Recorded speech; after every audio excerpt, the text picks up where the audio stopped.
Inilah situasi dan kondisi terkini di Polda Metro Jaya. Tampaknya Muhammad Rizik Syihab, tersangka kasus kerumunan di Petamburan dan Bogor, sudah tiba di Polda Metro Jaya. Kasih jalan. Siapa? Banyak yang menista agama, saudara. Dulu, saudara, ada mantan presiden Indonesia perempuan. Dia hina, saudara, salah satu rukun iman. Kita laporkan, saudara. Siapa yang tidak kita laporkan? Sampai sekjen partainya datang ke pesantren saya, minta Habib salam dari ibu, tolong laporannya dicabut. Saya bilang nggak bisa, suruh dia tobat dulu, suruh dia minta maaf, dia sesali dia punya perbuatan, baru kita cabut. Kalau enggak.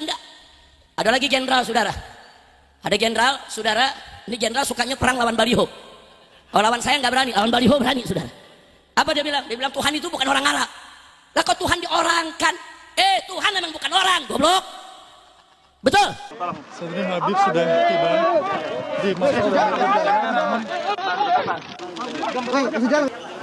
Rizik Syihab tiba beberapa saat yang lalu di Polda Metro Jaya dengan status sebagai tersangka. Habib Rizik, organisasi yang bubarkan, santrinya, muridnya, laskarnya diburu, dipenjara beliau.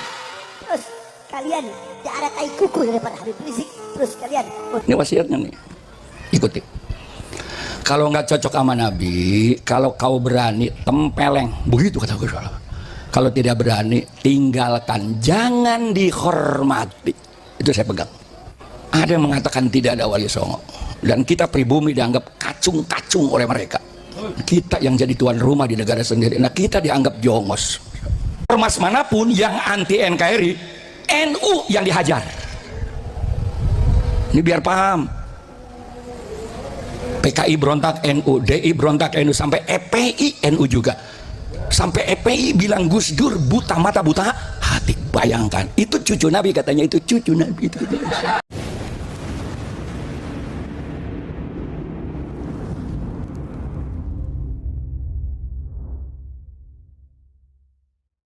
Nah jadi kalau ada yang bilang ada orang sholat tetap korupsi, saudara, iya, yang salah bukan sholatnya, yang salah bukan firman Allahnya, yang salah manusianya. Kenapa dia tidak jadikan sholat sebagai benteng dari perbuatan keji dan munkar? Betul? Iya, makanya tuh hati-hati tuh.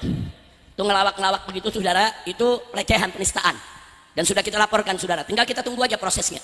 Saya nggak bakal biarkan siapapun yang coba-coba menista agama di negeri ini akan kami proses, saudara. Di Indonesia ini sudah terlalu banyak yang menista agama, saudara. Dulu, saudara, ada mantan presiden Indonesia perempuan. Dia hina, saudara, salah satu rukun iman. Kita laporkan, saudara. Siapa yang tidak kita laporkan? Sampai sekjen partainya datang ke pesantren saya, minta Habib salam dari ibu, tolong laporannya dicabut. Saya bilang nggak bisa, suruh dia tobat dulu, suruh dia minta maaf, dia sesali dia punya perbuatan, baru kita cabut. Kalau enggak. Ada lagi jenderal, saudara, ada jenderal, saudara, ini jenderal sukanya perang lawan baliho. Kalau lawan saya nggak berani, lawan baliho berani, saudara. Apa dia bilang? Dia bilang Tuhan itu bukan orang Arab. Lah kok Tuhan diorangkan? Tuhan memang bukan orang, goblok. Betul. Tuhan bukan orang, pakai bilang Tuhan bukan orang Arab. Nah kalau Tuhan bukan orang Arab, lalu menurut ente orang apa? Orang Cina, orang India. Dasar kunyuk loh. Pokoknya orang Sunda kalau bilang kunyuk juga udah paham dah. Kacau tidak? Kacau tidak? Kita laporin kok. Cuman karena dia jenderal, dilindungi rezim ketika itu yang nggak diproses. Tapi tetap kita laporkan, saudara. Enggak, kita nggak diam. Nah terus ada lagi satu betina, saudara. Orang partai juga, saudara. Dia bandingin, saudara, yang namanya syariat sama konde perempuan, kan kurang ajar.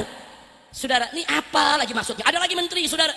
Menteri menyamakan yang namanya adzan dengan gonggongan anjing. Dia bilang kalau dalam satu komplek adzan bersaut-sautan, saudara tuh kayak anjing dalam satu komplek pada menggonggong, kan ribut. Kurang ajar gak? Kita laporkan. Cuman karena dilindungi presiden ketika itu nggak diproses. Kita laporkan. Ya sekarang kena gara-gara korupsi. Alhamdulillah. Mampus. Enggak, saya kalau sama orang-orang yang menista agama nggak boleh, saudara. Kalau kita berlembut-lembut, enggak, suruh tobat. Saudara, dulu lagi ada penceramah, saudara.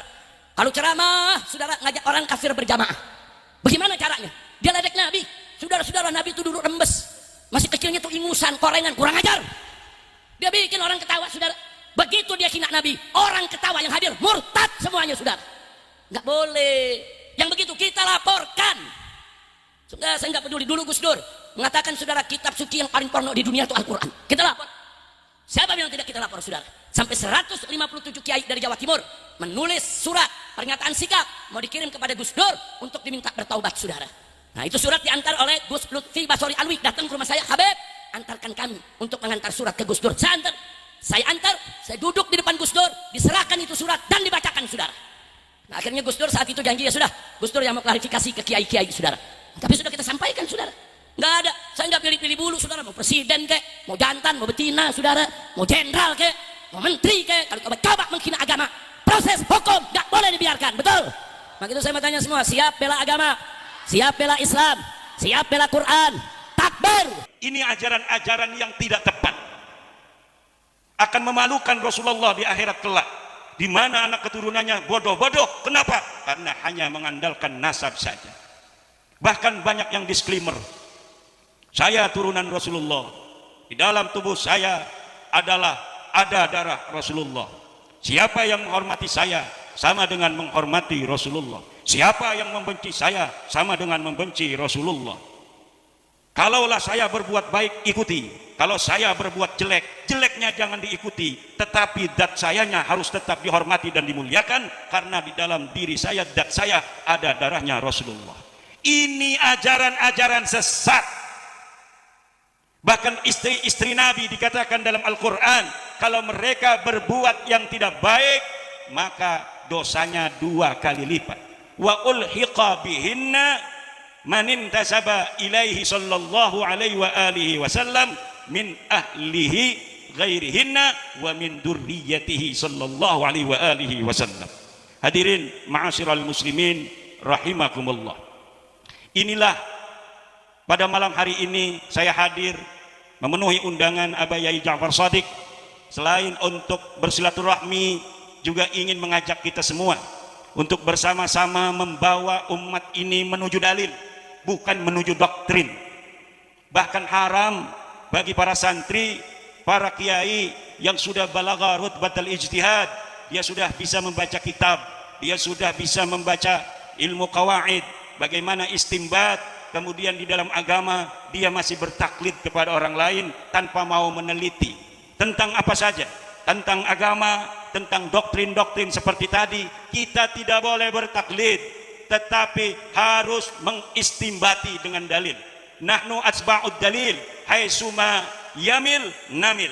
Kita adalah orang-orang yang mengikuti dalil, bukan mengikuti doktrin. Kemana saja dalil menuju, disitulah kita harus menuju. Ini yang diajarkan oleh para guru-guru kita, dengan sanad yang tasalsul sampai kepada Rasulullah Muhammad sallallahu alaihi wa alihi wasallam.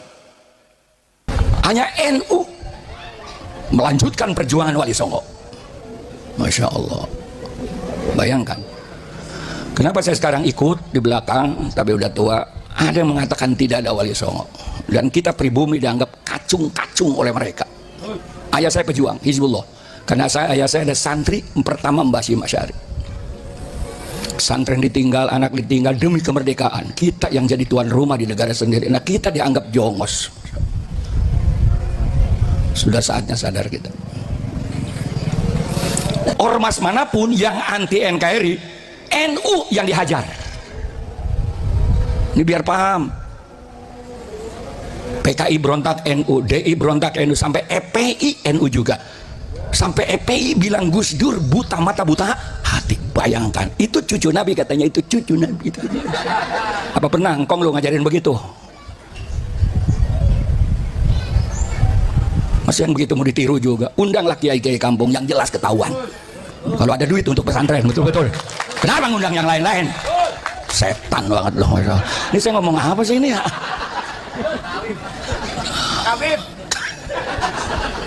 Undang ini.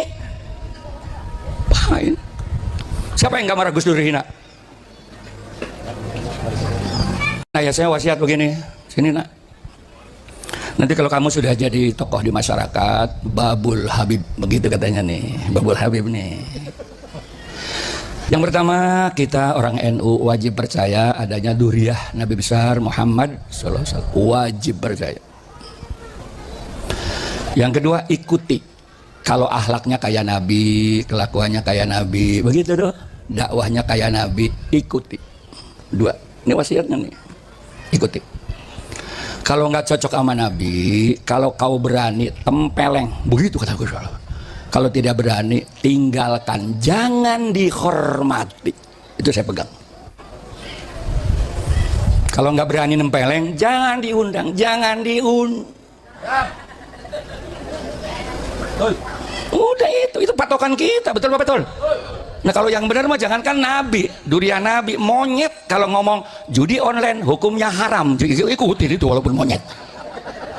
Atau rakyat jangan judi online, kata kambing nih. Kenapa? Karena sudah diwakili oleh DPR, MPR begitu. Allah. Jadi perwakilan DPR, MPR adalah perwakilan judi online. Ini yang ngomong kambing, ikuti. Itu wasiat sama saya. Itulah yang saya pakai sampai sekarang. Berapa banyak orang saya hajar depan podium karena tidak punya akhlak. Wasiat dari ayah saya pakai betul itu. Nah, kalau benar mah jangan orang tahu. Mbak juga kalau ngomong benar, majelis taklim sangat mulia begitu. Ikutin tuh mbak, potong udah gitu, mbaknya begitu, masya Allah. Nggak apa-apa. 3 wasiat yang saya pegang sampai sekarang. Itu Wahabi juga begitu, Gus Dur yang nyuruh. Kalau debat dengan Wahabi nggak usah Quran hadis kiai. Emang kenapa Gus? Walaupun kalah nggak bakalan nurut. Jadi tempeleng aja. Satu-satunya PBNU yang pernah diadili Wahabi ya ini manusia. Ada. Saya tempeleng. Juara Wali Songo musyrik, setan banget, nggak ada Wali Songo. Sebelum lu datang Wali Songo dulu, goblok. Kalau ente datang duluan, bukan kalau Wali Songo, orang Hindu nggak bakal masuk Islam. Lihat nih, Sunan Derajat, Sunan Kalijogo, Wayang, kan gitu kan? Itu ada dakwah ala Jawa yang rahmatan lil alamin. Wali Songo. Apa? Kalian framing Kiai Imad dan juga kami sebagai penganut domba begal nasab. TIJ nggak pernah ngaku kakek kepada orang yang bukan kakeknya. TIJ nggak pernah ngaku-ngaku orang lain sebagai bapaknya. Lah kalian ngaku datuk kalian itu Nabi Muhammad, datuk kalian itu Sayyidina Ali, datuk kalian itu As-Sayyid Ahmad bin Isa. Datuk dari mana? Yang provokator itu kalian, mengajak kami untuk membenci kepada pemerintah, mengajak kami untuk memusuhi pemerintah. Kau juga Bang Taufik, apa kau ngomong? Ulama-ulama yang dekat dengan pemerintah itu merupakan yang namanya ulama, yang namanya umarah itu satu paket. Ya, ulama sebagai orang yang memberikan nasihat kepada pemimpin, orang yang memberikan saran kepada pemimpin. Kalau ulama jauh dari pemimpin, kurang ajar kau. Kalau misalnya ada ulama dekat dengan pemimpin, kemudian mereka serentak melakukan kezaliman, sepakat untuk melakukan korupsi atau tindakan-tindakan lain yang merugikan rakyat, yang merugikan agama. Itu baru kita bahas. Kalau selama ini, sejauh ini belum ada fatwa-fatwa yang memberatkan rakyat, fatwa-fatwa yang menyengsarakan rakyat. Pelajari sejarah kami di Nusantara, dari raja-raja zaman dulu, seluruh Nusantara itu, apalagi di Aceh, gua tinggal di Aceh itu, ulama satu paket dengan umarah. Ulama selalu berada di lingkaran istana, bukan istananya istana iblis, bukan. Istana iblis itu Petamburan, Bogor, judulnya Pondok Tuyul Ad-Dawiri, isinya main uka-uka. Panggil kibin-kibin semua, baris, pertunjukan ilmu kebal. Nggak malu kalian di depan umat muslim, di depan orang Banten, di depan orang Aceh. Nggak malu kalian itu. Kau tegur Taufik, ngapain kau sebagai bos Habib, sebagai ketua Habib? Ketua itu bukan hanya ketuaan, bukan hanya umurnya yang udah tua, tetapi punya pengalaman, punya ilmu, punya jiwa kepemimpinan, punya sikap yang bijak laksana. Kalau cuma tua renta, umur aja tua, otak nggak ada, ngapain? Bungkus tubuhmu dengan kain kafan aja. Nih ingat, nih muridnya si Rizik nih. Muridnya si Rizik, setiap si Rizik datang ke Aceh dulu, sekitar 4 tahun atau lebih yang lalu, gua selalu ikut ceramah dia. Gua selalu ada mendampingi Habibana. Kata si Rizik, amar ma'ruf, nahi mungkar. Siapapun, kapanpun, dimanapun, antum-antum semua harus membela kebenaran, harus membela akidah Ahlussunnah wal Jamaah, harus membela orang-orang yang benar, yang mengikuti ajaran Nabi. Sekarang gua lawan kalian kenapa? Karena udah ketahuan ajaran menyembah kuburan. Seandainya datuk kami tidak datang ke Indonesia ini, tentu leluhur kalian akan menjadi penyembah pohon pret. Datukku nggak perlu kalian. Justru kalau kami jadi di bawah Islam dari datuk kalian, sekarang kami masih menyembah kuburan.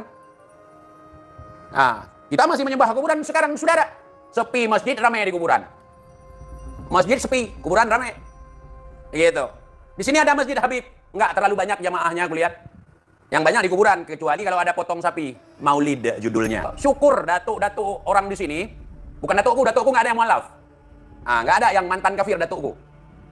Gua udah telusuri semuanya, nggak ada mantan kafir datukku. Jadi mereka itu yang di sini dulu menyembah pohon. Para kibin, datuknya para kibin dulu menyembah pohon, sekarang menyembah kuburan sama kaki Habib.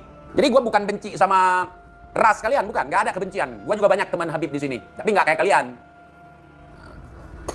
Kita ngomong sama Habib yang dari Jawa itu, ya kan? Kita ngomong sama mereka kayak ngomong pakai handphone.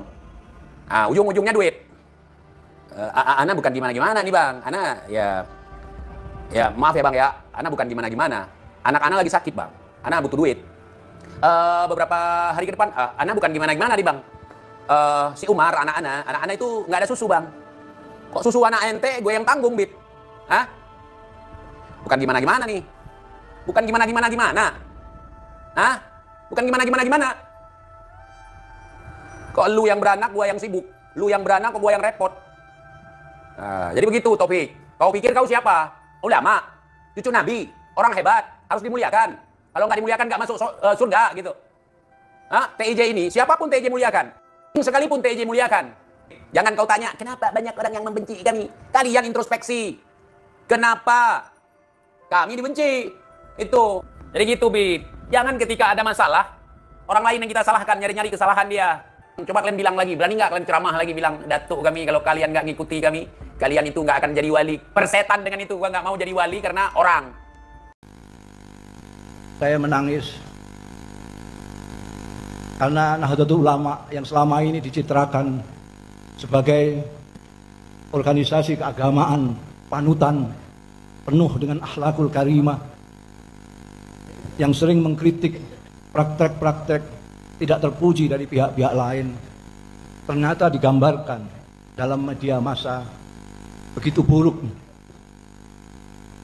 Saya malu kepada Allah Ta'ala, malu kepada Hadratus Syekh Haji Hashim Asy'ari, malu kepada Kiai Abdul Wahab Hasbullah, malu kepada Kiai Bisri Samsuri, malu kepada Kiai Romli Tamim dan pendahulu-pendahulu kita yang telah mengajarkan kita akhlakul Rasul sallallahu alaihi wasallam. Lebih menyakitkan lagi, pagi-pagi saya disodori koran headline mengatakan Muktamar NU gaduh, Muktamar Muhammadiyah teduh. La haula wala quwata illa billah. Saya mohon dengan hormat, kalau perlu saya akan menciumi kaki-kaki sampean semua. Saya akan mencium kaki-kaki Anda semua agar Anda memperlihatkan akhlak Jamiah Nahdlatul Ulama, akhlaknya Kiai Hashim Asy'ari. Saya memanggil kiai-kiai sepuh, Rois Suriah wilayah, kami panggil. Saya mendengarkan apa yang mereka sampaikan. Rata-rata mereka prihatin semua. Rata-rata prihatin semua. Prihatin yang sangat mendalam. Tanah ini terbujur. Rois Akbar kita Kiai Haji Muhammad Hashim Asy'ari terbujur. Rois Am kita Kiai Abdul Wahab Hasbullah Mbah Bisri Samsuri. Di sini Nahdlatul Ulama didirikan. Apakah kita mau meruntuhkan di sini juga? Na'udzubillah min dzalik. Na'udzubillah, summa na'udzubillah. Saya mohon dengan kerendahan hati Anda melepaskan semuanya dan memikirkan Allah Subhanahu wa taala dan amanat dari pendahulu kita, Jamiah Nahdlatul Ulama, yang diharapkan bukan hanya menjadi teladan di Indonesia tetapi di dunia. Tuh ingatlah bahwa Nahdlatul Ulama lebih besar dari persoalan-persoalan tetek bengek itu. Nahdlatul Ulama lebih besar dari segala-galanya. Karena Nahdlatul Ulama bukan hanya diharapkan oleh Indonesia, oleh Nusantara, tetapi diharapkan oleh dunia saat ini. أجدادنا وجداتنا نقص سنروح أخينا أحمد فادل يوسف بن لينا سليمان وصول واغفر اللهم اغفر لهم وارحمه واعف عنه اللهم صدق في خير الناصرين وارحمه في خير الراحمين وافتح له بدار الشر ورحمه في خير الفاتحين اللهم اجعل قبورهم رياض من رياض الجنان اللهم اجعل قبورهم رياض من رياض الجنان اللهم اجعل قبورهم رياض من الجنان اللهم شرفهم وقربهم برؤيا سيدنا المصطفى برؤيا سيدنا محمد رسول الله صلى الله عليه وسلم. Video tadi adalah video real seorang barsemits yang sedang mendoakan mayat. Apa teman-teman paham apa yang dia baca? Apa saking fasihnya sehingga kalian tidak bisa mendengar apa daripada yang dia baca? Atau sulit mengartikan apa yang dia baca? Ini loh saudara-saudaraku kualitas ulama dari klan Balawi yang dijadikan sosok figur panutan, bahkan menyebutnya adalah ulama. Ini membaca doa saja seperti itu kualitasnya, ngawur, bahkan ngawur sekali. Ini contoh video real dari Habibmu yang kau anggap orang yang alim, yang soleh, yang pinter, bahkan berilmu. Orang paham loh saudara-saudaraku, ya. Mau dia bahasa Arab, mau dia bahasa Hongkong, mau dia bahasa Belanda, ya. Ini semua tahu, apalagi bahasa Arab. Mendoakan orang mati, ya, saat dia dikubur, doanya kan juga simpel-simpel saja yang dia baca, tetapi tidak ada korelasi daripada doa tadi itu. Terkesan ngawur, ini ayat apa, terus doa dari mana asal doa tersebut itu. Sampai-sampai kita bingung, ini yang dia baca itu apa sih? Kita sampai tak dengar kayak pelan-pelan tuh. Yang dia baca itu apa gitu. Sampai saya itu bingung. Ini berdoa, sebenarnya berdoa untuk siapa? Terus apa sih arti daripada yang dia lafadzkan? Sampai saya itu juga bingung. Yang dia doa, yang dia baca itu doa apa gitu loh. Aneh kan? Ya terserah sekarang panjenengan yang menilai sendiri. Inilah kualitas daripada ya ulama